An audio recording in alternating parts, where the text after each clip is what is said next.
नमस्कार, सत श्री अकाल, आदाब, गुड मॉर्निंग। स्वागत है आप सभी का स्टोरीज फ्रॉम द हार्ट पर, जहां मिलती हैं ऐसी कहानियां जो विचारों, जज्बातों, संभावनाओं से भरी होती हैं।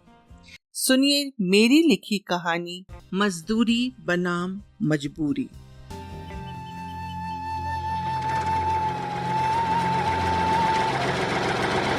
ट्रैक्टर स्टार्ट करके ड्राइवर यह संदेश दे रहा था कि चलने वालों आ जाओ, चलने का समय हो गया है। जितना देर से चलोगे उतने ही देर से शहर पहुंचोगे। फिर रात हो जाने पर बड़ी मुश्किलें बढ़ जाएंगी। सभी अपनी अपनी पोटली या लोहे का बक्सा लेकर आकर ट्रैक्टर पर बैठने लग गए। हर जाने वाले की आंख में भविष्य के सुंदर सपने थे, तो कहीं न कहीं घर आंगन छूटने की कसक भी थी। ट्रैक्टर खचाखच भरा था। जिसे जिसके साथ जाना था वे अपने उन्हीं भाई बंधुओं के साथ आकर बैठ गए। धीरे धीरे ट्रैक्टर ने रेंगना शुरू किया, फिर एक बराबर लय ताल के साथ चलना शुरू कर दिया। महेश जब घर से चला था तो अम्मा ने हाथ पकड़ लिया था और मुंह छिपाकर रोने लगी। बाबू ने कहा था, बावली हो गई हो क्या? अरे बेटे को जाने दो, कमाने ही तो जा रहा है। कमा कर पैसा लाएगा तो घर की छत ठीक करवा लेंगे, और जो बगल वाले घर की दीवार गिर गई है उसकी भी मरम्मत करवा लेंगे। अच्छा, घर बाद में तुम ठीक करवाना, पहले हम तुम्हारा इलाज करवाएंगे। माँ पिता को आपस में बहस करते देख वह चुपके से घर में चला गया। जहाँ खिड़की से सटी निर्मला उस रास्ते को निहार रही थी जिस रास्ते से वह जाने वाला था। एक बार दोबारा निर्मला को देख लेने की लालच को वह छोड़ नहीं पाया। निर्मला को एक नजर फिर से देखकर उसे लगा जैसे कितनी बड़ी संपत्ति मिल गई। अचानक अम्मा बाबू की आवाज आनी बंद हो गई तो वह घबरा गया और घबराकर बाहर आ गया। वह जा रहा था। अम्मा बाहर खड़ी रो रही थी। उसे पता था कि निर्मला अभी भी खिड़की से सटी मुझे ही देख रही होगी। पीछे मुड़कर देखा तो वो दिखी नहीं, पर यह सोचकर महेश ने संतोष कर लिया कि उसने तो देख ही लिया होगा। वह सोचते हुए चला जा रहा था कि अम्मा बाबू को बताए बिना सबसे पहले मैं निर्मला के लिए एक पायल खरीदूंगा। जब लौटकर घर आकर उसके हाथ में पायल धरूंगा तो कितनी खुश हो जाएगी। शहर पहुंचते पहुंचते देर हो गई। सभी को एक हॉल में सोने के लिए कहकर एक बाबू साहब चले गए। न खाना न पीना। वह सोचने लगा, बाबू साहब को पता ही होगा कि घर से चलते समय हम सभी ने अपने लिए खाने पीने के लिए कुछ न कुछ रख ही लिया होगा। शायद यही सोचकर उन्होंने खाना नहीं पूछा होगा। सभी ने अपना अपना खाना खाया और कल के सपने में खोकर सो गए। दूसरे दिन वही बाबू साहब आए और जैसे भेड़ बकरियों को हाँका जाता है, सभी को एक साथ लेकर चल दिए। एक चौराहे पर पहुंचकर एक एक कप चाय और समोसा खिलाया। फिर मजदूरों के बाजार में बोली लगने लगी। ठेकेदार आते गए और अपनी अपनी जरूरत के हिसाब से मजदूरों को लेकर जाते रहे। क्या काम करना है, कितना पैसा मिलेगा, कुछ पता नहीं। पर यह विचार बड़ा सुखद था कि आज शाम को कुछ पैसे तो हाथ में होंगे। गांव से आए सभी लोग बिछड़ गए। महेश को बिल्डिंग बनाने वाले ठेकेदार ले गया। पूरे दिन बिना रुके वह जी तोड़ मेहनत करता रहा। खाने की छुट्टी के समय सभी मजदूर अपना अपना खाना लेकर बैठ गए तो वह चुपचाप पानी पीकर छांव में बैठा सुस्ताने लगा और ये सोचकर संतोष कर लिया कि अम्मा और निर्मला भी तो आए दिन उपवास रखते हैं, आज मेरा उपवास सही।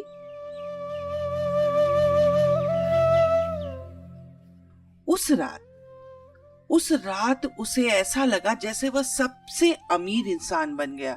उसके पॉकेट में ₹600 जो थे, जिनसे कभी वह निर्मला की पायल खरीदता तो कभी अपने बाबू की खांसी का इलाज करवाता। थोड़ी देर बाद बाबू साहब आए। सबने अपनी अपनी कमाई में से 25-25 रुपए निकालकर उन्हें दे दिया। 10 रुपए वहां रहने के, 5 रुपए सुबह के समोसे तथा चाय के, 10 रुपए नौकरी के। 600 रुपए में से 25 रुपए देना उसे खला तो बहुत, पर कोई चारा भी तो नहीं था। बाबू साहब ने सभी का बैंक अकाउंट खुलवा दिया और उसके लिए भी 100-100 रुपए प्रति व्यक्ति लिया। अधिक से अधिक पैसा जुटाने के चक्कर में कई बार महेश दिन में एक बार ही खाना खाता और रात में पानी पीकर ही सो जाता था। सप्ताह में एक बार जाकर जब वह 2 से 3 हजार रुपए जमा करके आता तो उस रात खुशी के मारे सो नहीं पाता। पूरी रात हिसाब लगाते लगाते बीतता। उसे पता चला कि रात में काम करने वाले मजदूरों को ज्यादा पैसा मिलता है और खाना मुफ्त। बाबू साहब से बात की।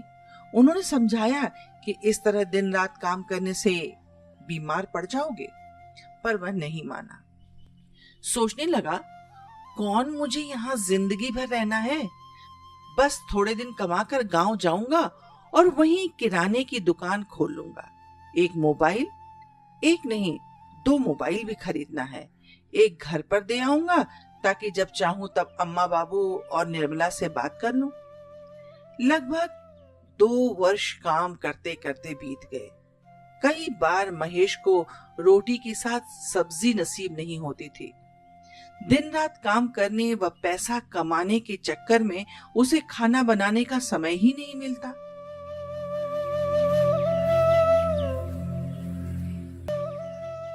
एक दिन सोचने लगा, गांव के गरीबी के दिन भी कितने मिठास से भरे थे।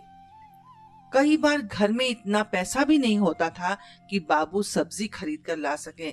तब अम्मा घर के दरवाजे पर लगाए पेड़ से टमाटर तोड़कर, प्याज या लहसुन जो भी होता था उससे पीसकर कितनी चटकदार चटनी बनाकर दिया करती थी। जब वह बाबू के साथ खाना खाने बैठता था तो माँ पास में बैठकर पंखा झलती रहती थी। अभी वह ये सब कुछ सोच ही रहा था कि उसकी निगाह पास रखे पासबुक पर पड़ी। आज ही कुछ रुपए जमा कराकर आया था, बस फिर क्या था, सब कुछ भूलकर पैसों की दुनिया में खो गया। जब भी कोई गांव जाने वाला मिलता तो उसके हाथों थोड़े रुपए भिजवा देता था। शुरू शुरू में अम्मा बाबू पूछा करते थे, कब आएगा महेश? थोड़े दिनों बाद पूछना बंद कर दिया। इसके 2 कारण हो सकते हैं। एक तो उन्होंने सोचा होगा कि पूछने से फायदा क्या, जब आना होगा आ ही जाएगा। दूसरा, अच्छा ही है जब तक शहर में रहे पैसे ही कमाएगा।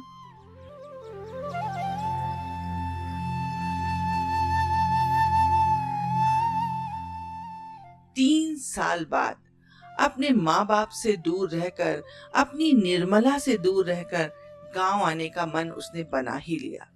अब शुरू हो गई खरीदारी। अम्मा के लिए 4 साड़ी ली, क्योंकि जब घर से चला था तब अम्मा की दोनों साड़ी तार तार हो चुकी थी।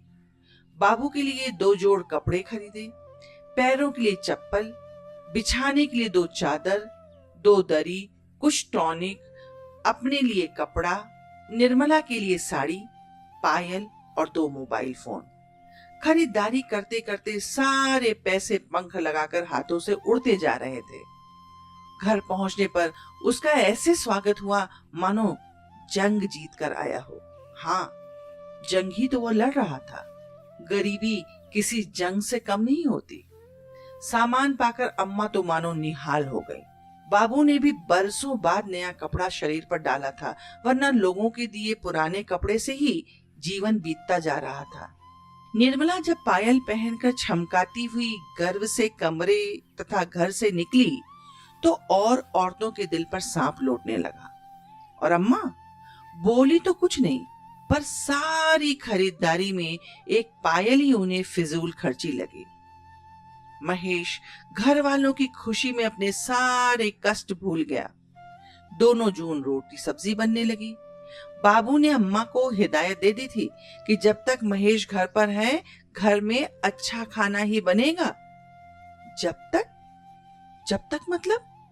मैं तो अब जाना ही नहीं चाहता, महेश सोचने लगा। थोड़े ही दिनों में जेब के पैसे खत्म हो गए।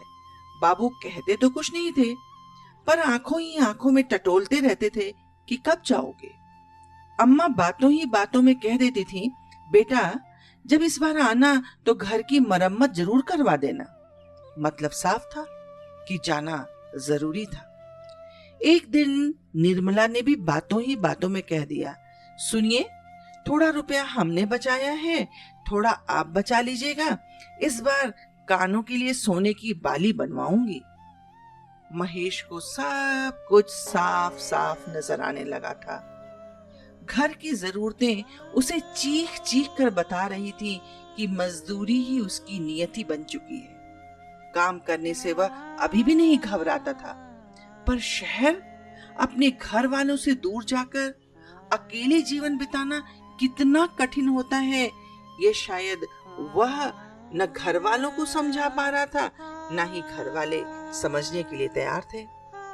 उसे पता चल गया था कि कोई कुछ कहे या न कहे, पर सब चाहते यही हैं कि मैं वापस चला जाऊं। जल्दी ही शहर जाने का इंतजाम करके वह चल पड़ा।